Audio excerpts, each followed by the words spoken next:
오늘의 말씀은 마태복음 21장 12절부터 17절까지의 말씀입니다.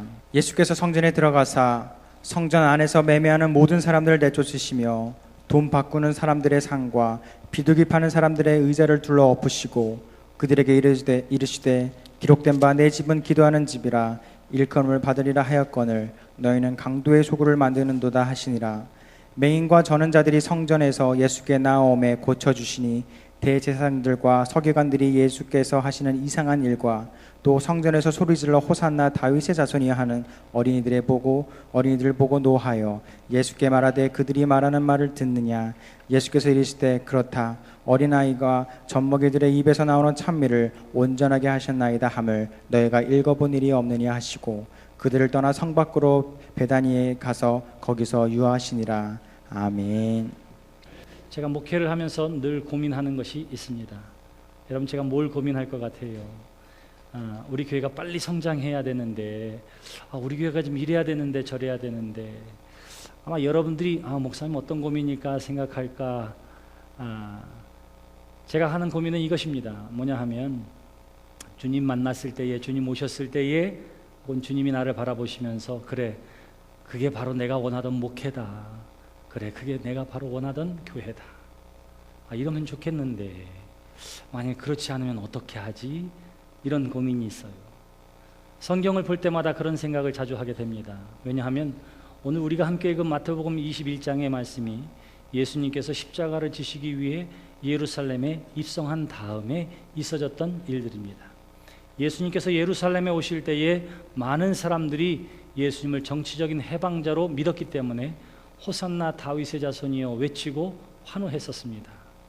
그런데 예수님께서 정작 예루살렘에 오신 것은 이 나라를 로마로부터 해방시켜서 독립국가로 만들기 위한 것이 아니라 그 차원을 넘어선 바로 이 시대와 민족 가운데에 깊이 뿌리내려서 결국은 멸망의 길로 인도할 수밖에 없는 죄의 권세 아래 놓인 사람들을 해방시키고 구원하시기 위한 것이 예루살렘에 들어온 목적이었습니다. 유대인 한 사람의 해방이 아니라 온 인류를 죄와 사망으로부터 해방시키기 위해 어떠한 방법으로 그 십자가를 지심으로 우리의 죄를 대속함으로 우리를 죄와 사망의 권세로부터 해방시키는 것, 그것이 예수님의 예루살렘 입성, 이 땅에 오심의 이유였습니다. 많은 사람들이 이것을 이해하지 못했습니다. 예수님의 제자들조차도 그것을 이해하지 못했습니다. 예수님께서 이렇게 예루살렘에 입성하신 후에 그리고는 성전에 가 보았습니다. 때는 유월절이 가까운 때였기 때문에 많은 사람들이 예루살렘 성전에 모여들고 있었습니다. 이스라엘 사람들의 남자라고 할 것 같으면 적어도 1년에 3번 예루살렘을 방문해야 했습니다. 유월절에 곧 해방의 절기에 하나님 앞에 나와서 예배해야 했던 거고요. 추수의 절기에 오순절과 그리고 초막절에 하나님 앞에 나와 예배해야만 했던 것이지요. 그러나 그 세 명절 가운데 가장 큰 명절은 뭐니 해도 유월절이었습니다. 유월절에는 그래서 흩어져 있던 모든 사람들, 지방과 해외에 살던 사람들까지도 다 예루살렘에 와서 순례하기 위해, 하나님을 예배하기 위해 예루살렘에 왔던 것입니다. 당시의 법에 의하면 유대인 남자들 중에 15세 이상 된 사람은 다 누구나 다 1년에 한 번 성전세를 하나님 앞에 드려야만 했습니다. 반세겔에 해당하는 돈을 성전세로 드려야 했던 것이지요. 근데 그 당시에는 이방의 돈은 받지를 않았어요. 그렇기 때문에 당연히 외국에 살던 사람들은 다 환전을 해서 어떻게 하느냐 하면 성전세를 드려야만 했던 것입니다. 그러다 보니까 성전 주변에 돈을 바꾸는 사람들, 바로 그러한 사람들이 있을 수밖에 없었던 것이지요. 왜? 온전하게 하나님 앞에 성전세를 드리기 위해서는 당연히 환전을 하는 것이 필요했기 때문입니다. 또한 이때는 하나님 앞에 제물을 가지고 와서 흠없는 제물을 드리기도 합니다. 자, 제물을 드리는데 어떻게 하지요? 국경을 넘어서 먼 타국 생활 하던 사람들도 자기가 키우던 것 가운데 흠없는 것을 가지고 하나님 앞에 제물을 드리기 위해서 옵니다. 먼 길에 때로는 흠집이 생기고 때로는 다리가 부러지거나 혹은 때로는 부상을 당하는 그러한 재물도 있었습니다.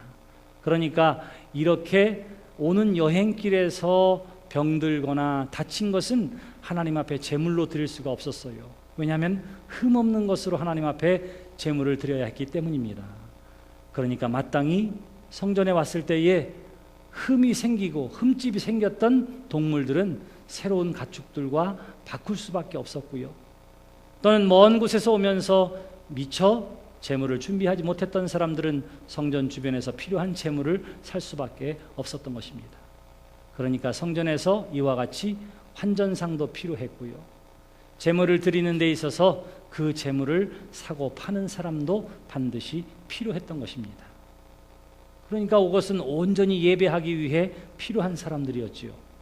근데 예수님께서 왜 그들을 바라보시면서 뒤엎어버리고 채찍을 들고 휘저으면서 깽판을 부렸을까요? 꼭 필요한 것을 하고 있었는데, 더더군다나 예배하는 데에 필요한 일이고 저들의 신앙생활에 필요한 일들이었고 하나님 앞에 온전한 제물을 드리기에 필요한 일들이었는데 왜 예수님께서는 이것을 엎어버리고 사람들을 향해 소리치고 내쫓으며 행패를 부려야 했던 것입니까? 여러분, 우리가 기억해야 할 것이 있는데 그것은 뭐냐 하면 성전에서 필요로 하는 것들이 있었습니다. 사람의 필요에 의해서 있어져야만 했던 것입니다. 그런데 중요한 것은 어디에 있느냐 하면 이러한 것의 필요성을 예수님께서 인정하지 않으신 것이 아니라 이것은 예배하는 일에 필요했는데도 불구하고 어느새 예배보다는 뭐가 중요했어요? 환전상이나 재물을 팔고 사는 사람의 사업이 더 중요했던 것입니다. 사무엘에 의하면 성경에서 뭐라고 이야기하느냐 하면 하나님 앞에 오지 못할 사람들도 있어요. 그것이 뭐냐면 몸에 흠을 가지고 있는 사람입니다. 소경이나 다리를 쳐는 사람들에 대한 이야기가 나와 있습니다. 주의 성전에 나오지 못하는 사람들입니다. 근데 지금 예수님 주변에는 소경이 눈을 뜨게 되고 안진뱅이가 일어나서 예수님과 함께 성전을 향해 나아가고 있었습니다. 그런데 그곳에서는 어떤 일이 벌어졌느냐 하면 교회의 권력과 정치력을 가진 사람들에 의해서 필요한 일들이 그 본질은 없어지고 무엇만 남아있느냐 하면 장사의 사고만 남아있게 된 거예요. 지금이야말로 대목이다. 지금이야말로 한몫 챙길 때다. 사람들이 그것에 눈이 벌게 져가지고는 하나님 앞에 예배하는 일, 온전하게 성전세를 바치는 일은 두 번째, 세 번째였던 것입니다. 주님이 바로 그것을 보신 거예요. 그리고는 이 집은 기도하는 집이라고 말씀하십니다. 다시 말하면 교회가 본질을 회복해야 한다. 이렇게 예수님께서 말씀하신 거예요. 환전상이 필요 없다거나 흠 있는 재물이라도 그냥 드리라거나 예수님께서 하시고자 하시는 말씀은 그것이 아니었습니다. 예배의 본질이 회복되어져야 한다. 여기는 한몫 벌려고 하는 장소가 아니라 온전히 하나님을 예배해야 하는 장소요, 지금이야말로 대목의 때가 아니라 지금이야말로 예배해야 할 때라 하는 사실을 예수님께서 알려주셨던 것입니다. 자, 그 당시로 다시 돌아가 보세요. 사람들이 얼마나 황당했겠습니까? 지금 우리는 필요한 일을 하고 있는데 왜 이 일을 못하라고 하는 거야? 왜 하지 말라고 하는 거야? 아마 거기에 있었던 많은 사람들이 그렇게 생각을 했을 거예요. 그래서 방금 전에 호산나 다윗의 자손이여 겉옷을 벗어던지고 종려나무를 흔들던 사람들이 비로소 예수님에 대해서 적대감을 갖기 시작합니다. 그래서 결국은 어떻게 하지요?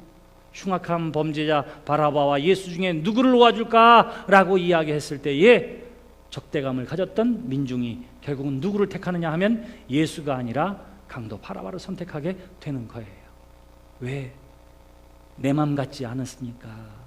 내 맘 같지 않으니까. 저의 고민이 여기에 있습니다. 내가 목회를 하는데, 인천 연희교회를 다니면서 하나님의 일을 하고 있는데 과연 우리 교회가 예수님 보시기에 그래, 내 마음에 드는 교회다, 그래, 목회는 이렇게 해야 되는 거야, 주님으로부터 칭찬받는 목회자요, 주님의 칭찬을 듣는 교회가 되어지기를 기대합니다. 그게 저의 고민이에요. 가장 큰 고민입니다. 때로는 이러한 저러한 것들을 바라보면서 야, 이거는 하나님 보시기에 바꿔줘야 할 거야 라고 하는 마음이 들면 잠이 잘 오지를 않아요. 이거 어떻게 해야지? 대부분의 사람들이 다 여태까지 지금까지 해온 일이고 이게 마땅한 일이고 이래야 된다고 생각하는데 아니야, 이건 주님 보시기에 이건 아니야 라는 생각이 들면 이걸 어디서부터 어떻게 바꿔야 하지? 그게 저의 고민입니다. 사랑하는 성도 여러분, 오늘날 교회가 부흥하지 않으면 나는 그게 기적이라고 생각해요. 여러분, 기적이 뭐예요? 보기 드문 현상이 기적입니다. 하나님의 교회가 성장하지 않고 부흥하지 않으면 그게 보기 드문 현상이에요. 왜? 여러분, 교회가 성장한 걸 누가 가장 원할까요? 누가? 목사일까요? 장로일까요? 교인들일까요? 누가 제일 원할 것 같아요? 하늘의 하나님이세요. 하늘의 하나님이 가장 원하시는데 그게 안 되면 그게 기적 아니겠습니까? 교회는 성장해야 자연스러운 겁니다. 그럼 우리가 해야 할 일은 뭐냐 하면 하나님의 나라가 확장되기 위해서 무엇을 할까? 이거 이전에 하나님 나라가 확장되도록 하나님이 역사하시는데 내가 방해가 되는 것은 무엇일까 하는 것을 먼저 발견해야만 할 것입니다. 그래서 저는 여러분들에게 오늘의 예배 가운데의 말씀을 통해서 우리가 회복해야 할 것이 무엇인지, 우리가 어디서부터 바뀌어져야 할런지, 무엇을 새롭게 해야 할런지를 발견하는 이 시간이 되기를 주님의 이름으로 기원합니다. 우리 아펜젤로가 나온 뉴저지에 가면 드루 대학이 있습니다. 우리 감리교 대학이에요. 거기 레너드 스윗이라고 하는 교수가 있는데 그분이 지난 교회의 역사를 가만히 살펴보았습니다. 그랬더니 이 교회의 역사를 가만히 보니까 교회가 크게 4가지의 변화의 과정을 겪는 것을 발견하게 되었습니다. 제일 첫 번째가 뭐냐 하면 선교적인 교회예요. 선교적인 교회. 예수님이 이 땅에 오시고 교회를 세우시고 그리고 그 교회를 통해서 열심으로 제자들을 통해서 사도들을 통해서 주의 복음이 증거되었던 때입니다. 예수님께서 이 땅에 오셔서 하신 일이 뭐지요? 사람들에게 나아가서 회개하라, 하늘나라가 가까웠다.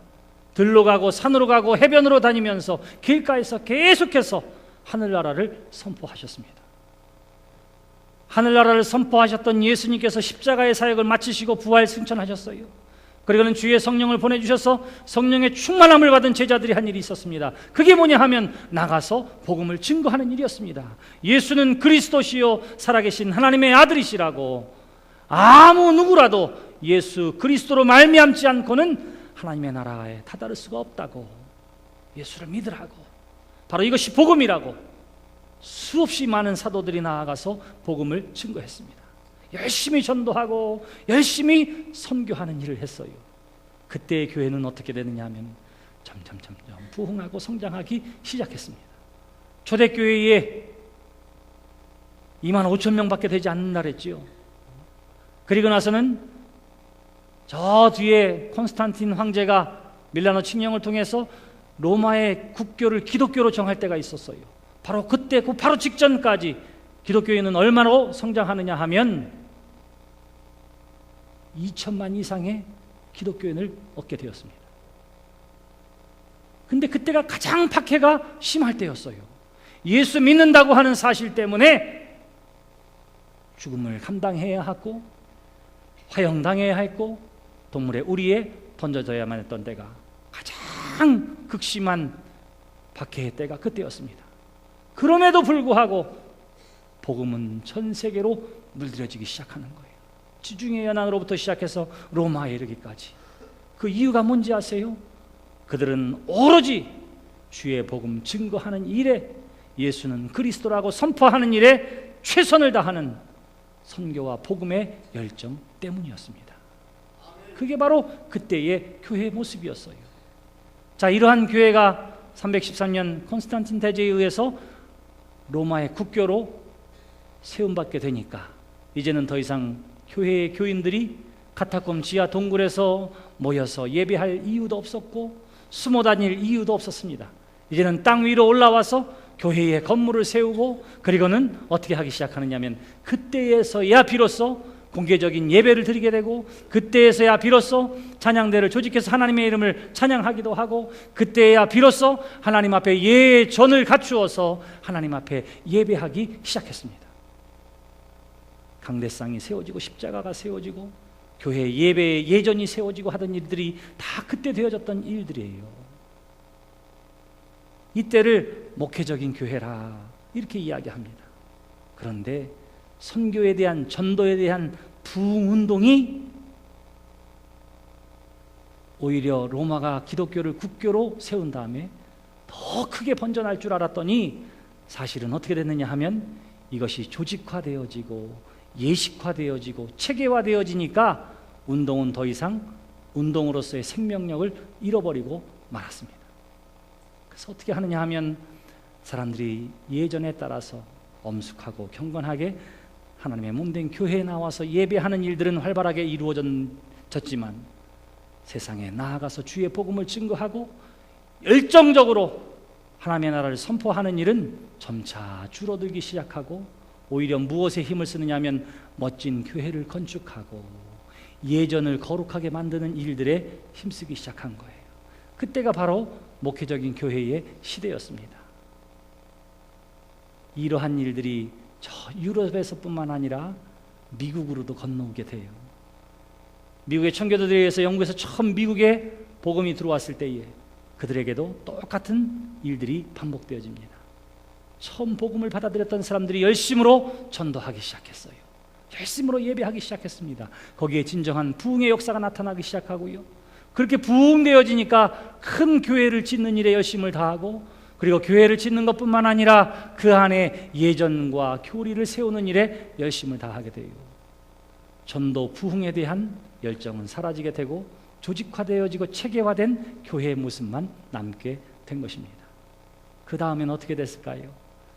그 다음에는 유지적인 교회의 단계가 되어집니다.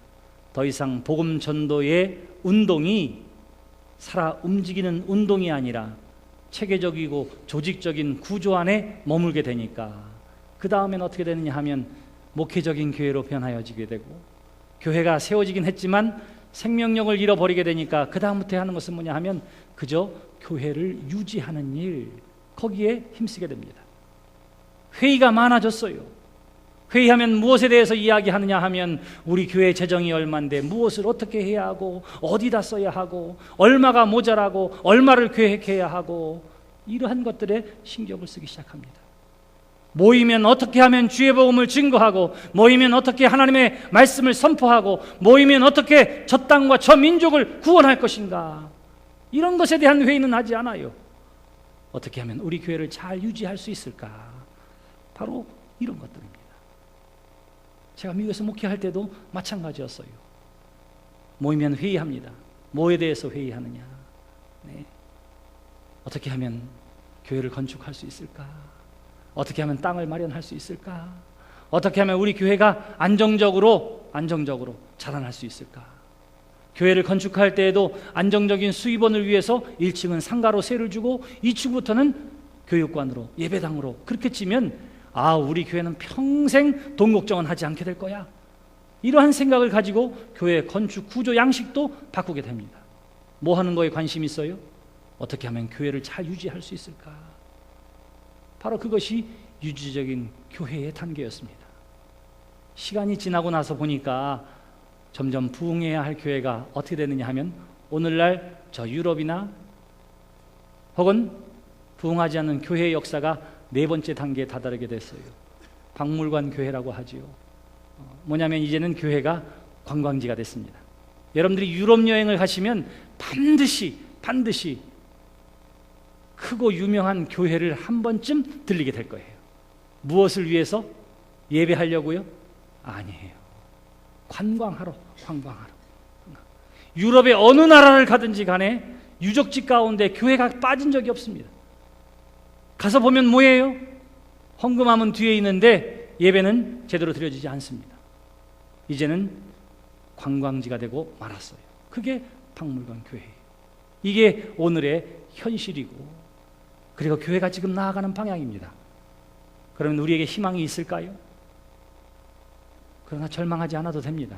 왜냐하면 지금도 아시아에서, 중남미에서, 그리고 중국에서 불처럼 성장하는 교회들이 있기 때문에 그래요. 지금 이 시대에도 끊임없이 성장하는 교회가 있습니다. 끊임없이 하나님의 역사가 나타나고 불붙듯 일어나는 교회들이 있기 때문에 그래요. 그런데 그 교회들을 가만히 살펴보니까 변화되어진 것이 있습니다. 그것이 뭐냐 하면 지금까지 모든 교회들은 예수님은 우리의 믿음의 대상이라고 하는 일에 초점을 맞춰왔습니다. 예수를 믿어야 한다고, 믿어야 한다고. 마치 그것은 바울 사도 시대에 사람들로 하여금 새로운 복음, 곧 율법을 행함으로가 아니라 예수를 믿음으로 말미암아 구원함을 얻는 것이 하나님의 은혜라고 하는 교리, 그 교리의 가르침처럼 우리도 지금까지도 뭐에 대해서 관심이 있느냐 하면 예수를 믿어야 합니다. 예수님은 우리의 믿음의 대상입니다 라고 생각을 했던 거예요. 그런데 새롭게 부흥하는 교회들을 보니까 예수님은 믿음의 대상인 것은 분명해요. 그러나 단순히 믿음의 대상이 아니라 예수님은 우리의 따름의 대상이 됩니다. 예수님처럼 따르고 예수님처럼 생각하고 예수님처럼 행동하려고 할 때에 다시금 그곳에 부흥의 역사가 나타나기 시작한 거예요. 여러분, 예수님 보세요. 얼마나 비효율적인 목회와 사고를 가지고 있습니까? 누가복음 15장에 보면 99마리의 양을 놔두고 71마리의 양을 찾아 떠나요. 여러분, 이게 효율적이에요? 이게 경제적인 원리에 맞습니까? 천만의 말씀, 천만의 말씀. 99마리를 잘 돌보는 일이 훨씬 더 중요해요. 그럼에도 불구하고 예수님 한 마리의 양을 찾아 떠납니다. 우리의 생각, 우리의 사고와는 전혀 다른 것이 예수님의 사고고 예수님의 방식이었던 거예요. 여전히 우리는 어떻게 생각합니까? 우리는 유다처럼 생각해요. 주판 하나를 튕깁니다. 근데 하나님의 역사는 그렇지 않았고 예수님은 그렇지 않았어요. 그러니까 사람들이 어떻게 생각하느냐 하면 지금까지 생각해왔던 것들, 목회적이고 유지적인 그 모든 것들을 내려놓고 예수님이 생각하신 것처럼 생각하고 예수님이 하셨던 것처럼 하시고 우리는 예수님이 하셨던 것처럼 그 길을 따르겠습니다 라고 하는 그곳에 변화의 역사가 나타나기 시작한 거예요. 이 교회들이 어떻게 하느냐 하면 우리는 다시 예수님이 하신 일을 바라보기 원합니다. 그리고는 예수님이 하셨던 그 일이 우리 교회 가운데에도 나타나기를 기대합니다 라고 고백하고 그대로 하는 그곳에 부흥의 역사가 나타나고 있는 것입니다. 이것을 새로운 교회가 출현했다 그렇게 이야기하지만 사실은 본질을 회복했다, 저는 그렇게 이야기하고 싶어요. 여러분, 누가복음 1장에 보시면 예수님께서 이 땅에 하신 중요한 사역이 있습니다. 3D라고 하는데 외우기 쉽게 예수님이 3가지를 하셨어요. 처음에 제일 먼저 뭐예요? 갈릴리 호숫가를 지나시다가 사람들을 불러서 예수님의 제자들을 삼으셨습니다.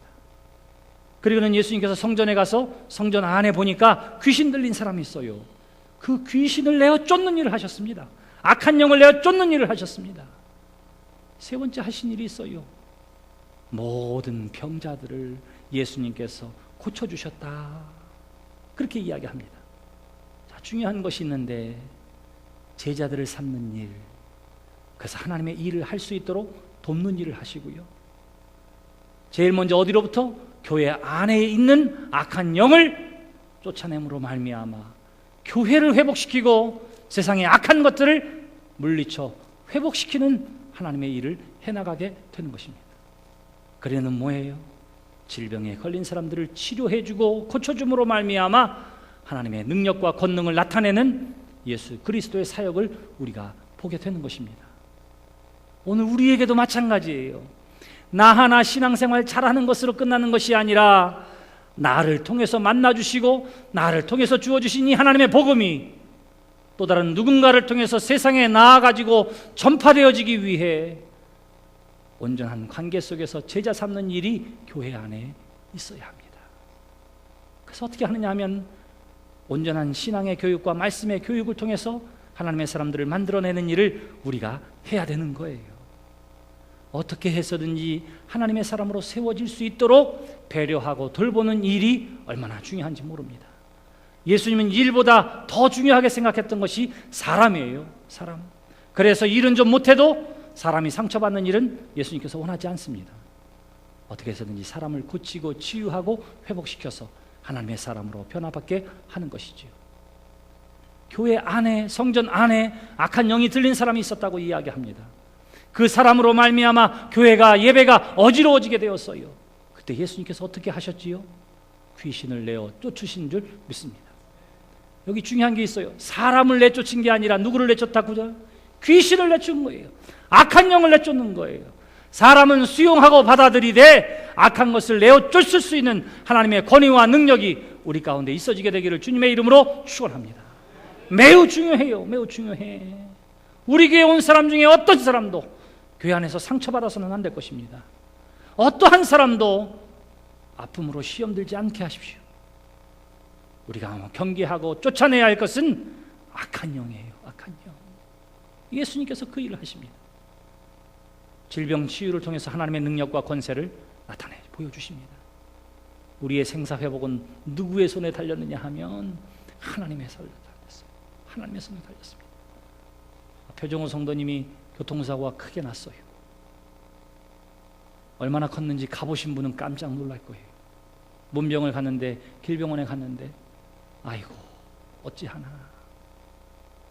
손을 얹고 기도를 하는데 제 마음에도 건강하게 온전하게 회복되어지기를 원하지만 제가 하도 신방을 다니고 병원에 다니다 보니까 이 정도면은 얼마만큼 갈지를 아니까 그것도 믿음을 갖는데 참 방해가 되더라고.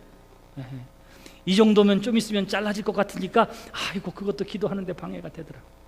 그런데도 하나님 저를 통해서 회복을 통해서 하나님의 은혜와 능력을 보여주세요 하는 것이 저의 간절한 기도의 제목이었습니다. 아마 몇 주 안에 여러분들이 교회에서 만나게 되리라 믿습니다. 근데요, 모든 생사화복은 하나님의 손에 달린 줄 믿습니다. 예수님이 그것을 보여주셨어요. 그러므로 우리 교회도 어떻게 해야 하는가? 그것을 보여줄 수 있는 교회가 되어야 하는 줄 믿습니다. 하버드대학의 중교학 교수인 하비 콕스가 책을 썼어요. 거기에서 기독교 변화의 3단계를 이야기했습니다. 그것이 뭐냐면 첫 번째가 신앙의 시대였어요. 신앙의 시대. 그때는 예수님 시대에, 초대교회에 3세기까지 뭐냐면 그때는 교리가 중요하지 않았어요. 뭐가 중요했느냐 하면 예수님의 가르침이 중요했습니다. 그래서 예수님의 말씀이라면 아멘하고 그 말씀대로 살아가는 사람들이 있었어요. 근데 신기하게도 그때가 어떤 때냐면 바로 교회 부흥의 역사가 불처럼 일어났던 때예요. 뭐 했더니 예수님이 말씀하신 대로 살려고 했더니 예수님의 말씀 안에 저들의 신앙을 담았더니 교회가 부흥하기 시작했습니다. 하나님의 사람들이 살아나는 역사가 나타나기 시작했어요. 그 다음에 시대가 있었습니다.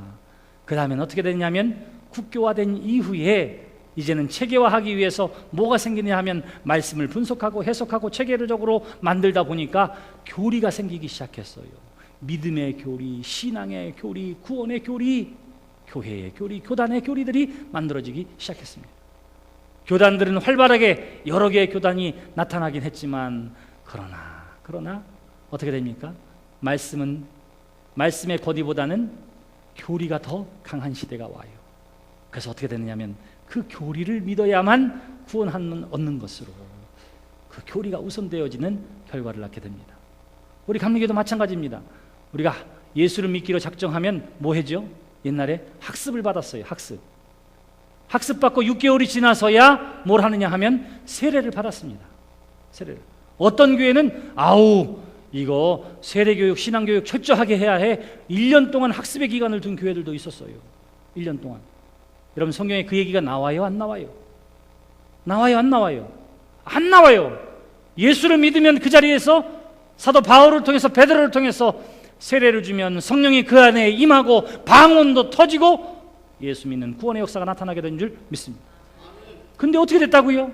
믿음의 시대에 오늘날까지 어떻게 됐느냐 하면 교리가 하나님의 말씀보다 우선되는 그러한 시대를 살고 있었어요.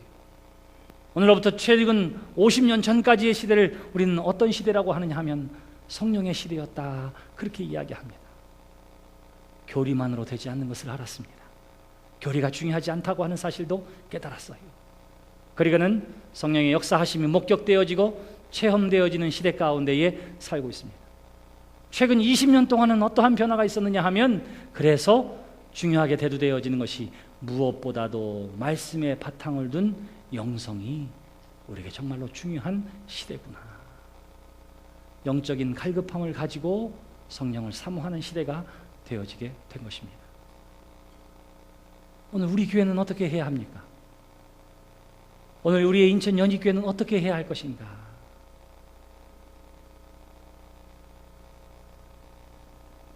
미래학자, 우리 교회 미래학자가 레너드 스윗이라고 하는 드루대학의 교수인데, 그의 제자가 지금 감신해서 학생들을 가르치고 있습니다. 근데 그분이 책에서 뭐라고 이야기했느냐면, 우리가 돌아가야 하고 회복해야 할 4가지에 대해서 이야기했어요. 근데 저도 여기에 동의합니다. 그래서 우리 교회 또한 이것이 회복되어져야 할 줄 믿습니다. 그게 뭐냐 하면, 제일 먼저 예수님이 우리의 교회와 신앙에 회복되어지게 되기를 주님의 이름으로 기원합니다. 우리가 모이면 뭐에 대해서 얘기해야 하는 줄 아세요? 예수님에 대해서 이야기해야 합니다. 우리가 함께 모여서 회의를 할 때에도 가장 중요한 것이 무엇인지 아세요? 어떻게 하면 예수님의 영광이 드러나고 어떻게 하면 예수님의 복음이 온전히 선포되어질까? 여러분, 우리나라에 처음 예수 믿던 사람들이 뭐라고 이야기했느냐 하면, 속되게 부르느라 이렇게 불렀어요. 아유, 저 예수쟁이들. 네, 우리를 예수쟁이라고 부를 때가 있었습니다. 왜 예수쟁이라고 불렀는지 아세요? 저 초창기 한국교회 우리를 왜 예수쟁이라고 불렀는지 아세요? 만나면 무슨 얘기하니까? 예수님 얘기하니까. 모이면 무슨 얘기하니까? 예수님 얘기하니까. 그 사람이랑 대화하면 무슨 얘기하니까? 예수님 얘기하니까. 사람들이 부르는 거예요. 아유, 저 예수쟁이. 근데 우리가 예수쟁이가 되었을 때에 생명 살아나는 역사가 우리 주변에 나타나게 되어진 줄 믿습니다. 그러니까 우리가 해야 할 일은 어디에 있느냐 하면, 다시 회복해야 할 일이 어디에 있느냐 하면, 모이면 어떻게 이 그리스도의 복음을 잘 전할지, 어떻게 하면 예수님이 우리에게 가르쳐 주신 이 말씀이 우리의 삶 가운데에 녹아지게 되어야 할지, 모이면 예수님의 이름으로 기도하고, 모이면 이 예수님의 복음을 어떻게 선포할까 고민하는 것, 이것이 우리가 해야 할 첫 번째 회복이 되어지는 줄 믿습니다. 여러분, 교회에서 예수님에 대해서 이야기하세요. 나아가서 예수님에 대해서 이야기하세요. 이것이 우리 교회에 회복되어져야 할 첫 번째 과제입니다. 두 번째는 어디에 있습니까? 하나님의 말씀의 회복에 있습니다. 말씀이 회복되어지는 거예요. 교리보다도 우선된 게 뭐라고요? 말씀이에요. 우리 교회는 그래서 세례를 줄 때에 학습의 과정도 거치지 않습니다. 누구든지 오늘 이 순간 내가 예수를 그리스도로 영접하고 내가 그로 말미암아 죄사함을 얻는 것을 확증하면, 믿으면 우리는 그 순간 나사렛 예수 그리스도의 이름으로 그에게 세례를 줍니다. 왜? 말씀에 그렇게 되어져 있기 때문에 그래요. 말씀에. 어느 교회 가니까 이거 너무 좋은 프로그램이라고, 이 프로그램을 하니까 사람들이 얼마나 많이 모인다고 그렇게 이야기한다 하더라도 뭐예요? 우리 교회는 약장사가 아니에요. 우리 교회는 뭔가 쇼를 보여주는 교회가 아니에요. 우리 교회는 오로지 하나님의 은혜와 능력과 권능이 나타나는 교회이기를 소망합니다. 그래서 성경에서 합당하면 우리는 최선을 다해서 그 일을 하는 것이고요, 성경에서 그게 아니면 남들이 좋다고 해도 안 할 수 있는 결단이 우리 가운데에 있어야 하는 줄 믿습니다. 사랑하는 성도 여러분, 여러분들의 삶 가운데에 성경의 말씀이 회복되어지게 되기를 주님의 이름으로 축원합니다. 수근수근하고 비방하지 말아라 이야기하면 어떻게 하면 돼요? 안 하면 되는 거예요. 안 하면 되는 거예요. 서로 간에 덕을 세우고 은혜의 말로 권면하라 그러면 뭐 하면 돼요? 은혜의 말로 권면하면 되는 거예요. 사랑의 언어를 사용하면 되는 거예요. 너무너무 단순합니다. 너무너무 단순해요. 이해할 것은 이해하고 아니요할 것은 아니요하라. 주님이 말씀하셨으니 어떻게 합니까? 이해할 것에 대해서 아멘, 아멘. 아닌 것에 대해서 뭐예요? 아닙니다. 결단하며 이야기할 수 있는 진리의 사람들이 되시기를 주님의 이름으로 축원합니다. 성경에 나와 있는 것 가운데 합리적인 일들이 많이 있을까요? 아니에요. 아니에요. 예수님이 명령하신 것 가운데 군사적인 작전에 의해서 와줘, 저렇게 하면 돼, 이런 것들이 있던가요? 천만의 말씀, 모든 것들이 다 거꾸로 가고 있습니다. 거꾸로 가고 있어요. 기드온이 12만 5천 명이나 되는 군사들과 싸우러 나가야 되는데 하나님 어떻게 하시지요? 자꾸 줄여. 어디까지? 300명까지. 그 300명이 어떤 사람이에요? 날쌘 용사들이었습니까? 아니면 무기를 잘 가진 사람들이었습니까? 아니면 훈련된 군사들이었습니까? 아니에요. 물가에 가서 물 먹으라 그랬더니 손으로 떠먹는 사람, 보나마나 손으로 떠먹다 질질질 흘려서 딱 보면 300명 여기 다 흘리고 별 볼 일 없었을 거예요. 군인은 자세가 낮아야 돼. 날아오는 화살을 피하려면 물을 먹을 때에도 사방을 살피며 엎드려서 먹어야 그게 제대로 된 군인입니다. 뻗쩍 서가지고 그런 사람만 골랐어요. 왜 그랬을까요? 저런 사람들만으로도 충분하다. 누가 역사하면? 하나님이 역사하면. 기드온의 300명의 군사가 나아가서 전쟁에서 승리한 게 아니에요. 그를 통해서 하나님이 승리하신 줄 믿습니다. 그러니까 우리도 어떻게 해야 되느냐 하면 하나님의 말씀대로, 그 말씀의 권위대로 움직여야 할 줄 믿습니다. 말씀에 가라 하면 가면 되는 거고요, 서라 하면 서는 그곳에 하나님의 역사가 나타나는 거예요.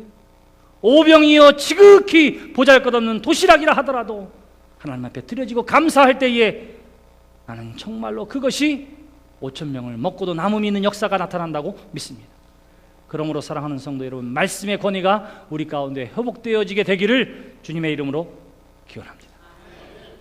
세 번째가 뭐가 회복되어져야 한다고요? 기도가 회복돼야 돼요. 기도가 능력입니다. 기도가 능력이에요. 제가 누구랑 가장 가까울까요? 잘 모르시죠? 모르는 게 좋아요. 당연히 제가 제일 많이 얘기하는 사람이랑 가까워요. 제일 많이 하는 사람. 여러분, 누가 제일 가까우세요? 이웃집 아저씨라고 그러면 큰일 나요. 우리 남편이고 우리 아내여야 정상이에요. 기도는 누구와 가장 가까운 것을 증명하느냐 하면 하나님과 내가 얼마나 가까운 것인가를 증명합니다. 그러므로 사랑하는 성도 여러분, 하나님과 가까운 믿음의 교제가 있게 되기를 주님의 이름으로 축원합니다. 기도가 능력의 통로가 되어져요. 흥분하지 마세요. 화내지 마세요. 열내지 마세요. 오늘 성경도 뭐라 그랬다고요? 여호와께 와서 토하라. 하나님 앞에서 흥분하고 하나님 앞에서 화내세요. 하나님이 그 말씀을, 그 마음을 위로해 주실 줄 믿습니다. 기도가 회복돼야 돼요. 기도가. 어떤 분이 우리 교회 오셨는데 통성으로 기도해야 됩니까? 물었어요. 당연하죠. 방언으로 기도해도 돼. 당연하죠. 방언으로 기도해도 괜찮습니다. 그게 떠들고 기도해도 아무 상관없어요. 어떤 사람은 저는 기도하는데 늘 묵상하며 기도하는 것이 얼마나 마음이 하나님 만나는지 모릅니다. 예, 묵상하며 기도하세요. 우리의 서구의 전통은 늘 어떻게 하면 조용히 묵상하며 기도합니다. 우리는 어때요? 통성으로 기도하는 거예요. 통성으로 기도하는 거예요. 그런데 어느 것이나 기도의 형태만 다를 뿐 기도한다고 하는 데에서는 동일한 의미를 갖기 때문에 여러분들이 묵상하며 기도하든 방언으로 기도하든 통성으로 기도하든 기도하는 것이 중요합니다. 기도를 통해서 하나님을 만나고 하나님과 가까워지는 우리 교회와 성도가 되기를 주님의 이름으로 기원합니다. 여러분 다 내일부터 새벽 예배 다 나오세요. 제가 일으키는 얘기 안 해요. 직장은 어떻게 가고 야간 근무한 사람 새벽에 어떻게 일어나라고. 그런데 이렇게는 하세요. 여러분들이 몇 시에 일어나든지 간에 일어나면 제일 먼저 주님을 찾는 여러분들이 되시기를 바랍니다. 제일 먼저 하나님 앞에 기도함으로 시작하는 거예요. 제일 먼저 기도함으로. 휴대폰에다가 딱 써놔요. 기도. 알람에다가 딱 써놔요. 기도. 무엇으로부터 시작한다고요? 기도로부터 시작하는 거예요. 그래서 우리 교회가 사람의 소리보다, 회의의 소리보다 기도의 소리가 더 커지는 교회가 되기를 주님의 이름으로 기원합니다. 네 번째 중요한 것이 있어요. 우리가 세상에 나아가서 그리스도의 증인이 되기를 주님의 이름으로 기원합니다. 증인은 두 가지 뜻이 있습니다. 목격자라고 하는 뜻도 있고 순교자라 하는 뜻도 있어요. 우리가 교회에 나와서 무엇을 경험하느냐면 하나님의 은혜와 은총을 경험하게 되어지고, 내가 경험한 것을 가지고 나는 보았습니다, 나는 알았습니다, 나는 체험했습니다. 세상에 나아가서 증거해야 합니다. 하나님이 우리로 하여금 순교하도록 내버려 두는 경우는 없어요. 그러나 우리가 담대하게 주님에 대해서 이야기할 때에 거기에 생명 살아나는 역사가 나타나게 되어지는 줄 믿습니다. 여러분, 교회에 스스로 걸어 나오는 사람이 있어요. 스스로 걸어 나온 사람 참 대단한 사람이에요. 참 보기 드문 사람이에요. 대부분의 사람은 어떻게 하느냐 하면 그 누군가를 통해서 예수님을 만나고 그 누군가를 통해서 교회에 대해서 알고, 그리고 나서 어떻게 돼요? 그 사람에 의해서 나오든 그 사람의 영향을 받아서 가까운 교회인 우리 교회를 나오든 우리는 다 누군가로부터 영향을 받게 되어 있습니다. 그런데 여러분들이 바로 세상에 나와서 그 누군가가 되어야 돼요. 이것이 바로 내가 증인되어지는 삶인 것입니다. 여러분들이 좋은 이웃도 되어줘야 하지만 좋은 그리스도의 증인된 이웃이 되시기를 바랍니다. 여러분들이 좋은 며느리가 되는 것도 중요하지만 여러분들이 그리스도의 증인된 며느리가 되시기를 바랍니다. 여러분들이 좋은 선생님이 되는 것도 중요하지만 여러분들은 그리스도의 증인된 선생님들이 되시기를 바랍니다. 그래서 보면은 저 사람 보면 나도 저 사람이 믿는 예수를 믿고 싶어요. 저 사람이랑 얘기하다 보면 저 사람이 다니는 교회 한번 가보고 싶어요. 가보고 싶어요. 제가 한번 비행기를 타고 한국에 오는데 어떤 아주머니가 제 옆에 앉았어요. 아주머니가. 그 아주머니가 저를 딱 보더니 뭐라 그러면 목사님이시죠? 딱 그러는 거예요. 아이고 참, 쫙 퍼지고 좀 잠도 자고 싶은데 타자마자 딱 보더니 저를 딱 앉자마자 목사님이시죠? 그럼 어떻게 합니까? 알아봤는데 네. 어떻게 아셨어요? 그랬더니 촉 보면 안 돼요. 촉 보면. 나 그런 사람 제일 싫어. 촉 보면 안 되는 거예요. 근데 맞췄으니 어떻게 해요? 맞췄으니. 그러면서 그러는 거예요. 그러면서 기도도 많이 하시고 말씀도 잘 증거하시고 기대가 되네요. 어쩌고 저쩌고 딱 그래요. 이 사람이 나를 아나 모르나, 어디 사세요? 그랬더니 한국에 산다는 거예요. 제가 미국에 있을 텐데. 저는 방송을 하지만 라디오 방송을 하지 텔레비전 방송은 안 해봤어요. 그러니까 제 얼굴을 알 리가 없는데 제가 가만히 듣다가 보니까 얼마나 좋은 말을 하는지 말이죠. 이 사람이 다니는 교회를 다니고 싶은 거예요. 어떻게 훈련받았나 물어봤어요. 뭐 하시는 분이에요? 어디 다니세요? 그랬더니 히히히 웃다가 나 무당이에요. 와, 얼마나 아주머니가 점잖게 생겼는지요. 그런 사람 우리 교회 꼭 전도하고 싶더라고. 얼굴만 봐도 은혜가 되는 거예요. 글쎄 얼마나 인자하게 생기고. 제가 맨 창가에 앉았거든요. 다음 사람인데 스튜어디스가 와서 음식을 전해주는데도 자기가 접시를 받아서 다 우리 목사님 드시라고 이렇게 대접해 주는데, 세상에 내가 교회에서도 그런 대접을 못 받는데 비행기 타서 그런 대접을 받으니까 얼마나 기분이 좋았겠어요. 근데 직업이 무당이라는 거예요. 글쎄 참 목사보다 낫더라고. 왜? 그 사람은 나를 보고 딱 목사라고 받아봤는데 목사인 저는 정작 무당인지 못 알아봤어요. 나보다 능력이 힘이 많구나 생각을 했습니다. 그런데 제가 감동받은 거 있어요. 제가 이렇게 짧게 얘기했지만 이게 한 대여섯 시간 지난 다음에 얘기예요. 그 사이에 정말 이분은 나는 신앙생활 잘하는 권사님이나 장로님인 줄 알았어요. 얼마나 친절하게, 얼마나 잘하는지, 말도 얘기하는 것마다 얼마나 맞장구도 그냥 적절하게 과하지 않게 쳐가면서 나의 마음을 녹여주든지. 내가 목사만 아니었으면 여기 찾아갈 수도 있었어요. 진짜로 여기 찾아갈 수도. 근데 정작 우리는 어때요? 정작 우리는 어떻습니까? 중요한 건 관계예요. 어떤 관계를 만들어내느냐.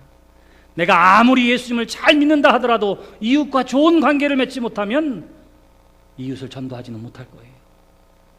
내가 직장에서 아무리 능력 있는 사람으로 인정받는다 하더라도 부하 직원이나 다른 사람들과 좋은 관계를 맺지 못하면 여러분들을 통해서 복음은 증거되지 못할 것입니다. 증인이라고 하는 것은 그래서 우리의 삶의 자리에서 좋은 관계를 만들어내고, 무엇을 통해서? 하나님의 말씀대로 살아감을 통해서, 예수의 삶을 따라감을 통해서 좋은 관계를 만들어내고, 거기에 증거되어지는 복음을 통해서 구원받는 백성의 숫자가 늘어나게 되어지는 줄 믿습니다.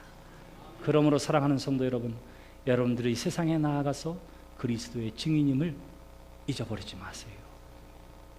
나는 연희교회 교인입니다. 나는 예수 믿는 사람입니다. 이마에 그렇게 써져 있다, 이렇게 생각하고 이웃과 행동하고 사람들을 만나는 여러분들이 되시기를 바랍니다. 여러분들은 잘 모를지도 모르지만 무당은 여러분들이 교인인 거 다 알기 때문에 여러분들이 헛짓거리 하면 다 알아요. 아이고 저 교회 다니는 사람이 저러는구나. 여러분, 이제 우리 교회가 이렇게 회복되어지고 새로워지기를 주님의 이름으로 축원합니다.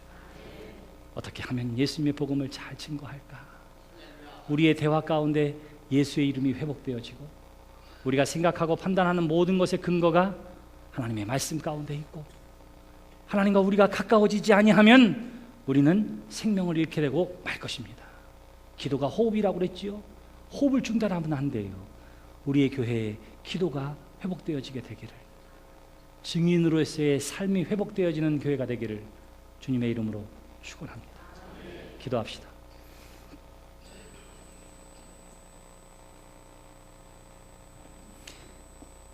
하나님, 우리가 지금까지 의뢰해왔던 일들이고 우리의 입술에 의뢰 담아왔던 언어라 하더라도 이 시간 다시금 하나님의 말씀에 비추어 보아서 버려야 할 것들, 새로워져야 할 것들, 회복되어져야 할 것들을 우리로 하여금 보게 하시고 알게 하셔서 하나님, 온전함이 회복되는 교회가 되게 해 주시옵소서. 하나님의 복음이 살아 움직이며 하나님의 역사가 나타나며 하나님의 능력이 드러나는 교회가 되게 해 주시옵소서. 이 시대와 이 지역의 희망이 되어지는 인천 연희교회가 되게 해 주시옵소서. 이를 위하여 회복되어져야 할 모든 부분, 교회 학교로부터 시작해서 작년에 이르기까지 각 부서마다의 하나님 보시기에 온전함, 거룩함, 신실함 회복되게 하여 주시옵소서. 예수님의 이름으로 기도드렸습니다.